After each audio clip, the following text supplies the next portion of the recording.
بسم الله والحمد لله والصلاة والسلام على رسول الله صلى الله عليه وسلم. إن شاء الله يكون موعدنا اليوم مع محاضرة طيبة وقيمة وشيقة بعنوان السحر المأكول من الجن والشياطين. السحر المأكول من الجن والشياطين.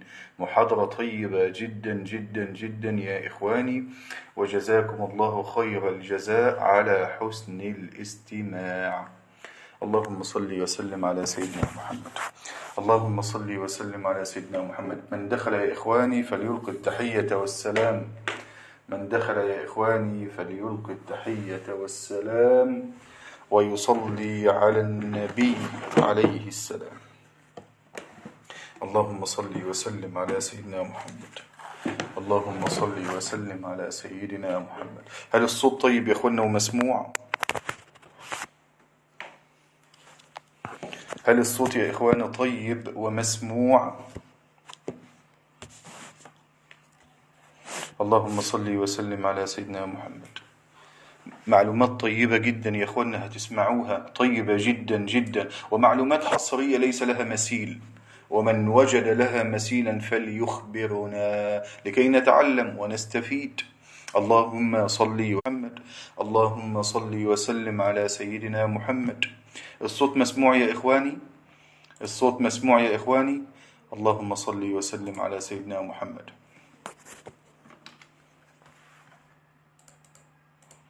اللهم صل وسلم على سيدنا محمد. يا إخواني يا إخواني اكتبوا معانا إن شاء الله في التعليقات، اكتبوا معانا في التعليقات إن شاء الله. يا إخواني، الشياطين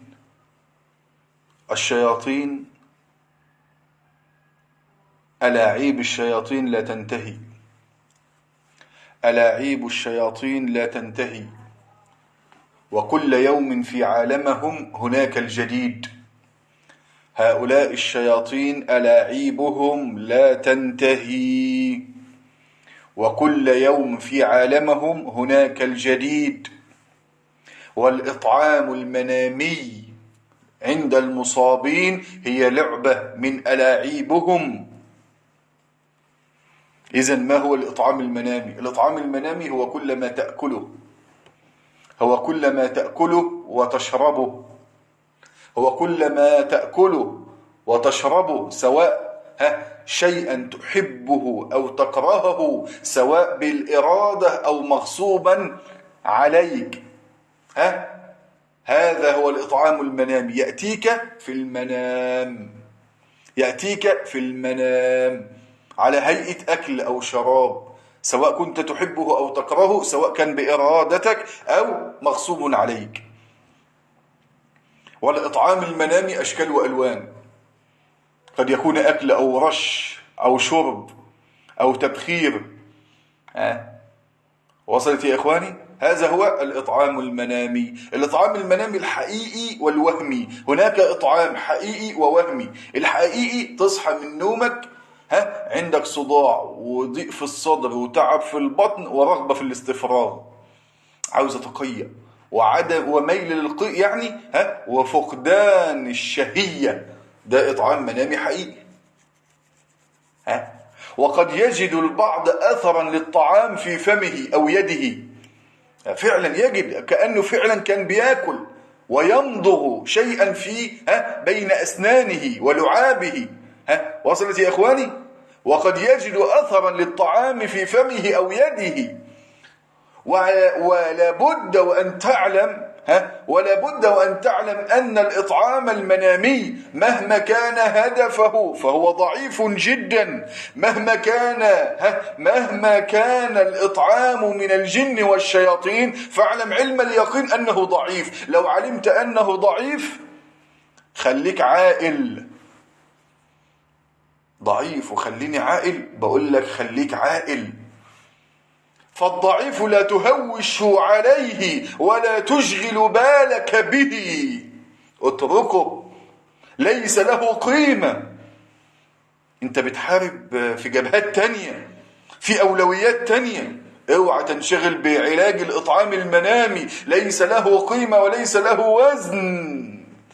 الإطعام المنامي ضعيف جدا جدا جدا. انت خليك عاقل.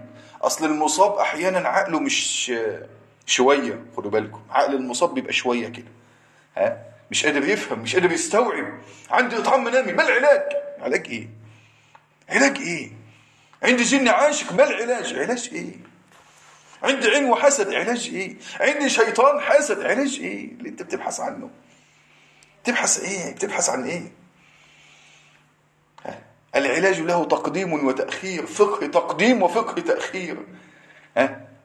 وفي أمر وفي عرض معين ليس له علاج وليس له، يعني لا تشغل بالك به، لا تضعه في الحسبان أبدا.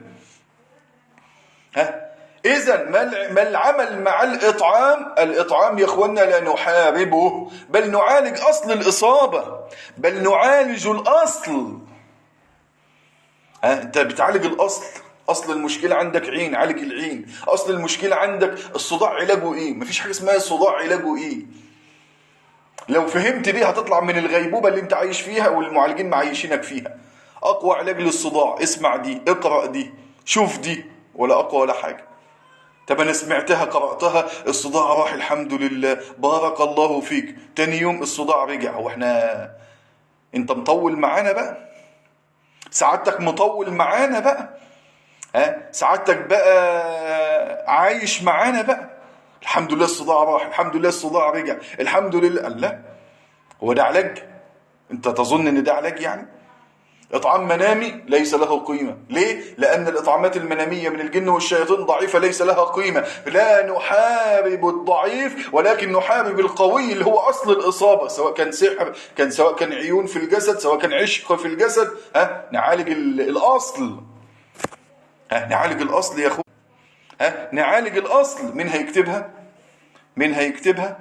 الناس اللي بتكتب هنا وهنا في المجموعات وما علاج الإطعام، كتب له لستة كاملة 7 أمور 10 أمور تعملهم.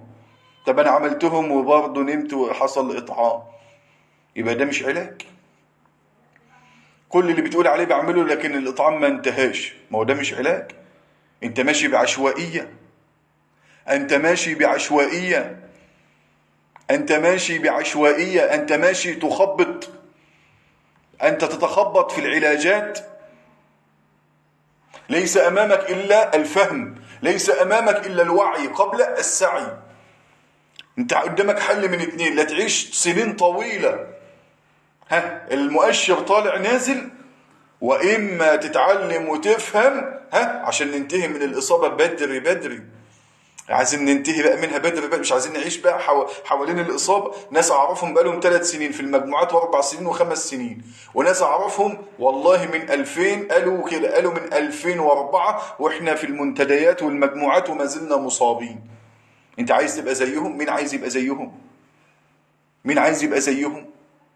من 2004 عايش على المجموعة، على المنتديات. طلعنا بالمنتديات في 2008 على الفيس، طلعنا من الفيس على المجموعات شوية، طلعنا على اليوتيوب شوية، بس عايشين كده. عايشين في ايه؟ في غيبوبة. عايشين في غيبوبة، عايشين في عشوائية. انت ممكن تبقى زيهم.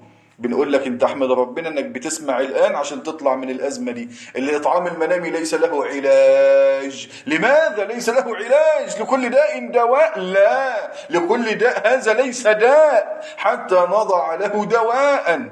الاطعام المنامي ليس له قيمه. أبو إلياس الحصري هو اللي بيقول الكلمة دي، الإطعام المنامي ليس له قيمة. عمر ما حد دخل كورس علاج، ولا رحت لحد مصاب، ولا كلمت حد مصاب وبيقول عندي إطعام منامي واديت له علاج الإطعام المنامي.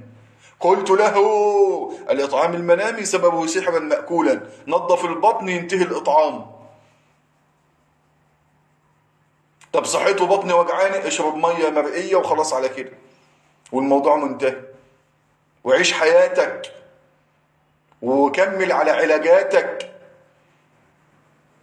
اللي هيطلع من الغيبوبة، اللي هيتعلم ويفهم هيطلع من الغيبوبة اللي هو عايش فيه.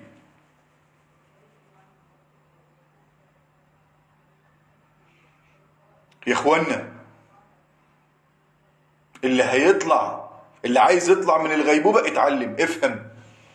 بيطعموك في المنام، لو قادرين يطعموك في الحقيقة هيطعموك. لو قادرين في الحقيقة ساعتها نقول بقى لا خد بالك، استوب، وقف لكل داء دواء، نبحث عن الدواء، نبحث عن العلاج. نبحث عن العلاج بقى. لكن حاليا بيجي لك وهو نايم في وقت ضعفك، ليس له قيمة، نحاربه بعلاج أصل الإصابة. ليس كل إطعام منامي من الجن، قد يكون وهما من باب التحزين، مش إطعام منامي لتقوية أو لتجديد. الإطعام تقوية أو تجديد، لا تقوية ولا تجديد، عايز يحزنك، عايز يحزنك ويحبطك. عاوز ايه يا اخوانا؟ عاوز ايه يا اخوانا؟ مين اللي معانا؟ مين اللي صاحي معانا؟ مين اللي كل شوية في المجموعات وما العلاج وما الحل؟ قولوا لنا الحل. بقالنا 70 سنة بنعاني وتعبانين. الحل اهو، الإطعام المنامي ملهوش علاج. لماذا ملهوش علاج؟ لأنه ليس له قيمة. الحاجة اللي لها قيمة نديلها علاج، اللي ملوش قيمة ما نشغلش بالنا بيه، ما نشغلش بالنا بيه ونكمل. نكمل. ليس كل إطعام منامي من الجن، فقد يكون وهما من باب التحزين فلا نهتم به. قد يكون الإطعام المنامي يقظة كما هو الحال مناما، وهذا دليل على قوة الإصابة والجن. قوة الإصابة اللي موجودة اللي هي السحر، وقوة الجن، فيجب عليك تنظيف البطن والبيت. فيجب عليك تنظيف البطن والبيت إذا كان هناك الإطعام في اليقظة. الاثنين مع بعض، بطن وبيت. البيت حوى الجن والشياطين، والبطن حوت السحر المأكولة بعقده وطلاسمه. والجن خادم السحر موجود في البطن. الإطعام المنامي لن يأتي أبدا إلا بعد سحر الإنس لك، وإلا إن كان سحر الجني يقدر الجني على السحر كان كلنا بقينا مسحورين. المعالج والمتعالج، المعالج والمعالج، الاثنين، اللي بيتعالج واللي بيعالج. الجن هيسحرهم عشان هو بيحاربهم. الجن الإطعام المنامي هيجي لمين؟ هيجي اللي عنده سحر مأكول من الإنس ابتداء، هيجي من اللي عنده سحر مأكول من الإنس ابتداء لم يأكلها أحد من قبل. قالوا أن شيطان الحسد يطعم مناما، وهذا من الجهل وهذا من العبث. جعلوا لشيطان الحسد صلاحيات غير موجودة، وهذا الكلام متداول، ينقلونه ويقرؤونه عليكم وعلى مسامعكم. كتير جدا، آلاف الحالات عندها عيون وحسد. ما شفنا حالة واحدة عندها إطعام منامي ولا تفهم يعني إطعام منامي. لكن اللي عنده عين وحسد وعنده أسحار كتير، وخاصة المأكول، عنده إطعام منامي. اللي عنده إطعام منامي عنده سحر مأكول.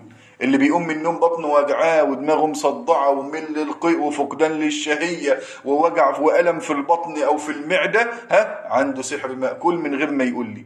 لو انت قلت لي عندي سحر مأكول، عندي إطعام منامي وبيحصل لي كذا، قسما بالله وانا مغمض عيني اقول لك عندك سحر مأكول قديم، وانا صادق في كلامي وكلامي صحيح 100%.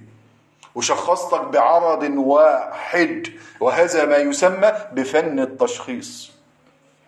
هذا ما يسمى بفن التشخيص. ثقة ان تشخيص ممتاز صحيح 100%.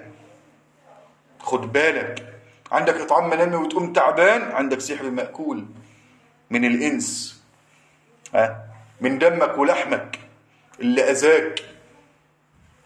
صاحبك وصديقك هو اللي أذاك، اللي قريب منك. بس انت هتاكل منين يعني؟ لو رحت لأبو الياس وعزمك على الأكل ولا حاجة، أبو الياس غريب عنك، فانت تتحرك تقول والله مش، وأبو الياس يوم ما يأكلك ولا حاجة والله لا يريد منك شيئا. لكن اللي هيسحرك ده واحد حاسد حائد، ده واحد حاسد حاقد. تمام يا اخوانا؟ تمام يا اخوانا؟ اذن ما المطلوب؟ المطلوب الإطعام المنامي ليس له قيمة. النبي قال لكل داء دواء، اوعى تحطه في خانة أنه داء. اوعى تضع الإطعام المنامي على أنه داء ثم تفنن علاجات وهمية، علاجات عشوائية تحارب شيئا يعني ضعيف، فستجعل الضعيف قويا. يقول لك انا بعد ما عملت الوصفات الاطعام ما زال موجود، الاطعام انتهى شويه وبعد كده رجع تاني. ايه المشكله؟ المشكله انك انت لم تنظف البطن تنظيفا جيدا. اللي عنده اطعام منامي بيشوف حمامات متسخه، بيشوف نفسه بيقضي حاجته، بيشوف نفسه ان هو بينظف الحمام، ينظف عمال ينظف الحمام، بينظف في دقيقه، في دقيقتين، في ثلاثه. هو مرهق، في ارهاق عليه شديد في تنظيف الحمام. يدخل مكان في حمامات كتير، حمامات مش نظيفه، حمامات قديمه، حمامات وساخه، نجاسه. عندك ايه؟ عندك مأكول. عندك ايه؟ عندك مأكول. اطعام منامي سحر مأكول، هيشوف حمامات وعنده اوجاع وعنده مشاكل في القولون وعنده الامساك. اطعام منامي يعني عندك الامساك. اوعى تقول لي ما عنديش امساك وعندي اطعام منامي. اقول لك اما انك انت موهوم، او اما ان ما فيش اطعام منامي، او اما انك انت ما عندكش. هقول لك هخلفك. اطعام منامي يعني عندك امساك. اطعام منامي يعني عندك امساك. المطلوب تنظيف البطون. ما علاج الاطعام المنامي؟ انت لسه عايش في الغيبوبه والوهم، وهتعيش سنه واثنين وثلاثه وعشر سنين تعبان ومصاب وتشتكي وتقول انا ظلموني الناس. هتعيش بين الناس ظلموني الناس. اوعى، فوق، اصحى من الغيبوبة اللي انت عايش فيها. اصحى من الغيبوبة اللي انت عايش فيها والدوامة اللي انت عايش فيها. الاطعام المنامي ليس له قيمة، ليس له علاج، ليس له قيمة، ملهوش علاج. اللي ليه قيمة نعمل له علاج.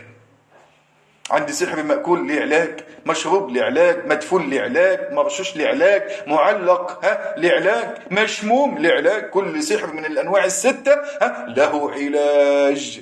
ليه؟ احنا بنعالج اصل. بنعالج ايه؟ بنعالج اصل، مش بنعالج خد الوصفة دي، لا، مش بنعالج كده، ما ينفعش. وإلا عايشين سنين. كل المصابين في المجموعات كلها وعلى الصفحات هنا وهناك بالآلاف، بمئات الآلاف، مئات الآلاف. تفتح صفحة واحد مغربي تجد مئات الآلاف عنده من المغرب. تفتح صفحة واحد مغربي أيضا تاني، صفحة تانية، تجد الناس تانية خالص عنده.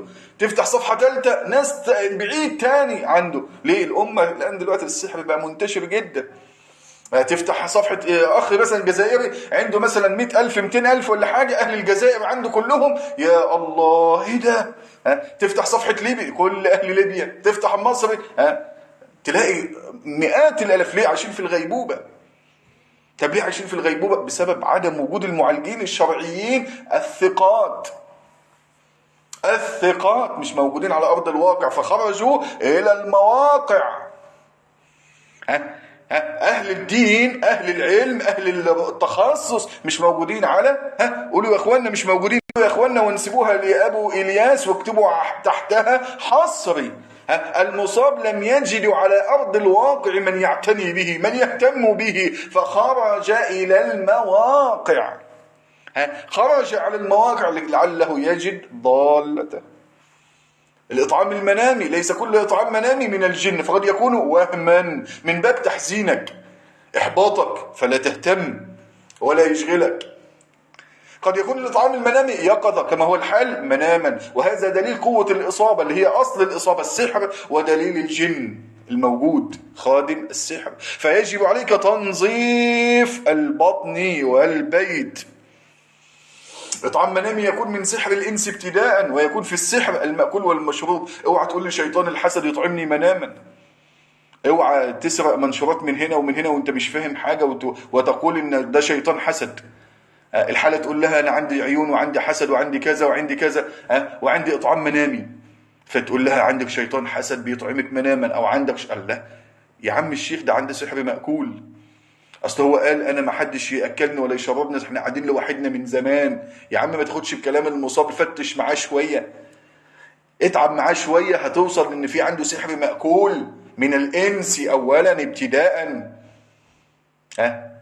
يا اخوانا اطلعوا من الغيبوبه والدوامه اللي انتوا فيها قبل فوات الاوان. قبل فوات الاوان هنعدي سن معين، ما حدش هيجي يتقدم لنا، واللي هيتقدم لنا مش هيناسبنا، مش هيبقى مناسب لنا ولا صالح لنا. ساعتها مشاكل. الاخت زعلانه ما حدش بيتقدم لها، طيب امشي على العلاجات. مشت على العلاجات، قعدت 3 سنين على العلاجات، عدت سن معين، فبعدين لما جالها اللي مش مناسب.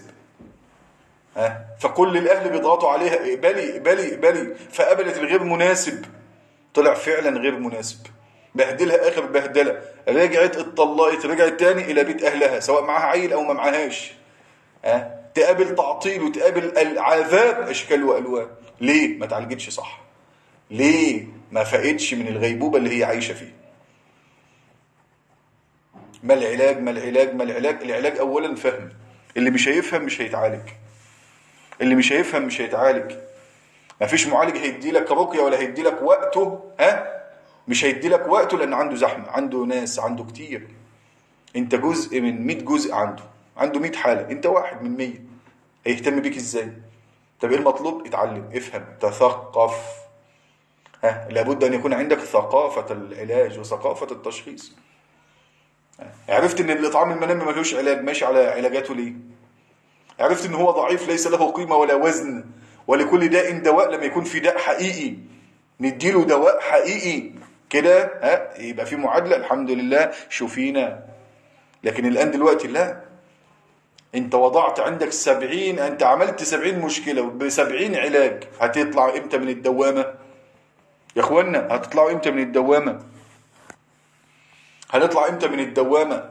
اين احنا مطالبين، احنا مصابين كلنا، مطالبين بالعلم والفهم. الفهم.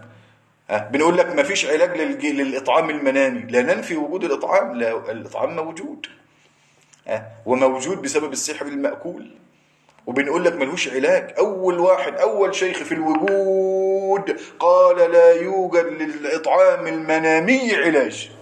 ليه؟ عايز أفهمك وأعلمك، عايز أقويك على الإصابة. عايز أقول لك اعتمد على ربنا سبحانه وتعالى واطلب منه الفهم، اطلب منه أن يعيك، يوعيك، يفهمك، ينور طريقك. مش هاخد برنامج الإطعام المنامي وبرنامج السحر المأكول وبرنامج السحر المشروب وبرنامج الضغط على خادم السحر اللعين الخبيث العاشق. يا نهار أبيض، ده أنا عايز وقت على الوقت اللي عندنا عشان أطلع من مش هتطلع، مش هتطلع، مش هتطلع بالشكل ده. المطلوب اتعلم وافهم. اللي اتعلم وفهم نجا وطلع. الواحد بيحزن أشد الحزن على الحالات عايشين في دوامة ما بعدها دوامة. الشيخ كاتب بيقول يا اخوانا اللي سمع الرقية ديت يقول لنا ايه الاخبار. فواحد بيقول له انا بسمعها في اليوم 6 مرات وماشي على كده بقالي 2 ونافعة جدا معايا. ده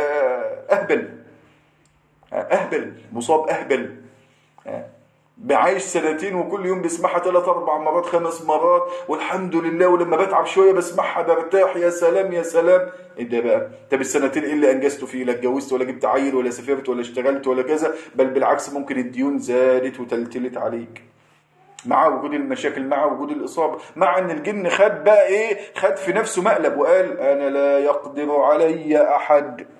انت سمعت اقوى رقيات وسمعت اقوى واقوى واقوى، وفي النهايه خالص الجن خد في نفسه مقلب. فالجن قام عمل ايه بقى؟ الجن عمل ايه يا اخوانا؟ لا، لا، الجن خد في نفسه مقلب، لا محدش يقدر عليه. اذا ما المطلوب؟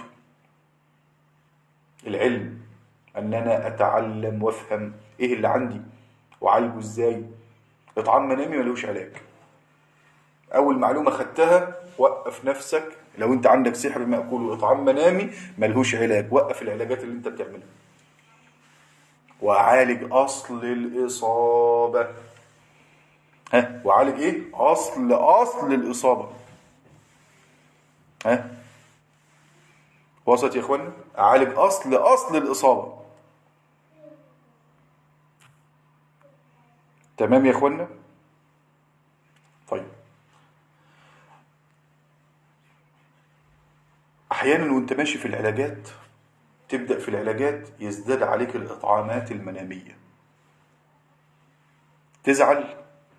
لا، ما تزعلش. اوعى تزعل، اوعى تزعل لو حصل إطعامات منامية قوية يومية. تنام تشوف إطعام منامي، تقوم تتوضى وتنام تاني وتشوف إطعام منامي، تقوم تصلي الفجر وتنام وتشوف إطعام منامي. اوعى تزعل واوعى تحزن. اوعى تزعل، اوعى تحزن، اوعى تزعل، اوعى تحزن. قوي نفسك وثق بنفسك، إن شاء الله أنت قادر بإذن الله على تخطي هذا البلاء وهذا الابتلاء. يا إخوانا كلام مفهوم يا إخوانا؟ السحر المأكول يا إخوانا ممكن ما يظهرش في الحال، ممكن يظهر بعد شهر 2 3 سنة. ولو جه سحر جديد على القديم يكتشف في وقته وفي حينه. لو جه سحر جديد على القديم يكتشف في وقته وحينه، في وقته على طول. عرفت علاج المأكول؟ نظف بطنك بالعسل والتمر واللبن والسنامكي. نظف بطنك، اللي عنده مأكول ينظف بطنه. مية مرئية، سنامكي، لبن، تمر، عسل، كل ما جاء في الطب النبوي من وصفات كلها نافعة بإذن الله جل في علاه. يا اخوانا المنهج بيقول لا نعطي وصفة لكل عرض، ولكن نحتاج علاج قطعي وليس مسكن. من يكتبها؟ من يكتبها يا اخوانا؟ لا نعطي وصفة لكل عرض ونحتاج إلى علاج قطعي وليس مسكن. من يكتبها إن شاء الله يا إخوانا؟ من يكتبها إن شاء الله يا إخواني؟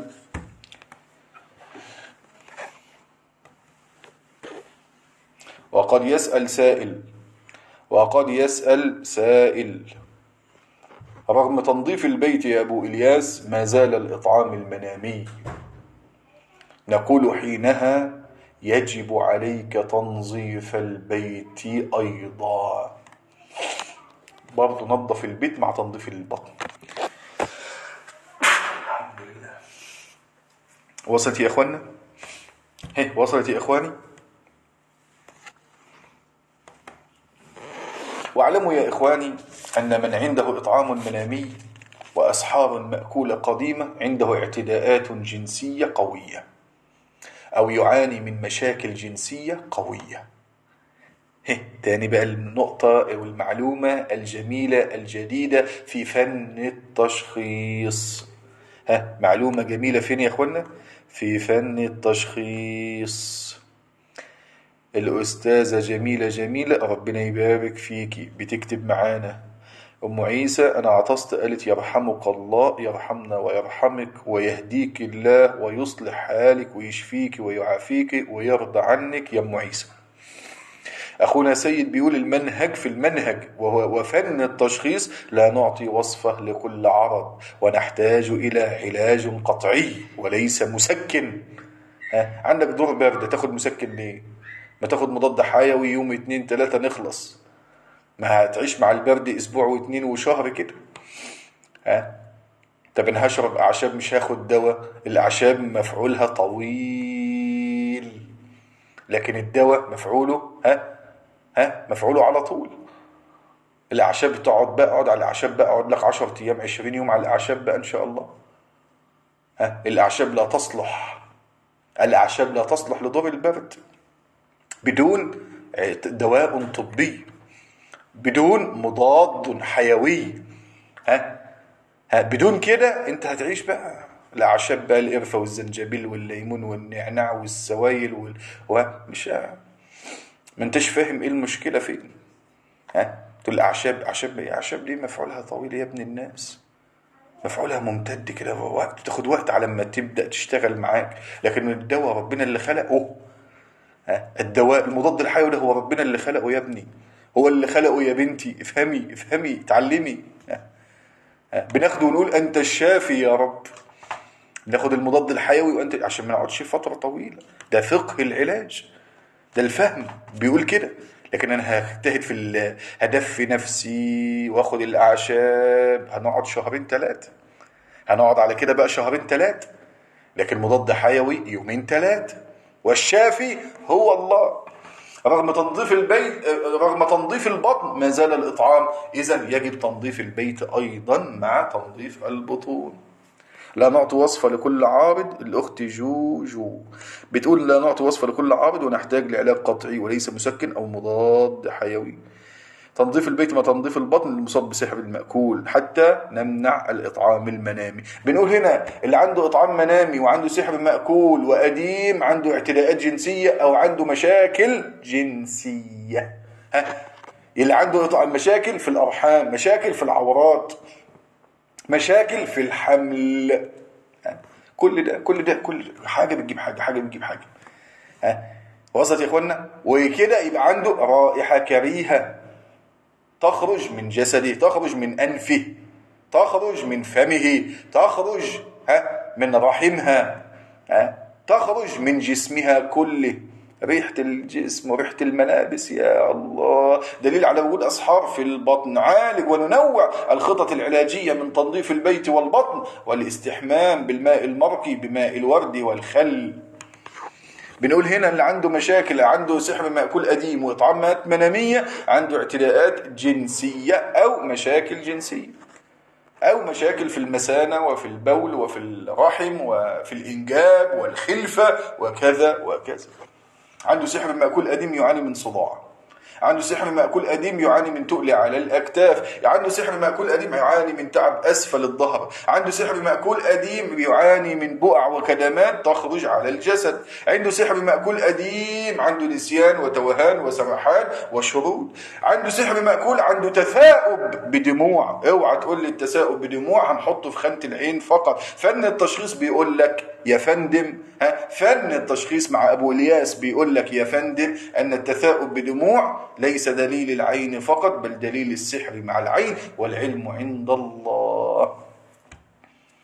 إذن نبدأ بعلاج تنظيف البطون بكل ما جاء من علاجات وأعشاب وأدوية وأشربة من الطب النبوي الأصيل: عسل، تمر، لبن، سلمكي، ماء مرقي. ثم نصبر، ثم ننوع في الخطط العلاجية من تنظيف البيت، تنظيف البطن والاستحمام والاغتسال والدهان والسماع. اضرب في كل باب، اضرب في كل باب حتى يأتي الله بالشفاء. مين اللي هيطعمك في المنام؟ ممكن اللي أذاك هو اللي يأكلك، ممكن الجن يتشكل ويأكلك. وصلت يا اخوانا؟ الإطعام المنامي بيجي فين؟ امتى يا اخوانا؟ بيجي أي وقت، وخاصة بعد الفجر، وخاصة تصلي الفجر وبعد الفجر يجي لك الإطعام المنامي. طب ليه بعد الفجر يا أبو الياس؟ احنا اسأله لما يجي لك في المنام، يبقى اسأله.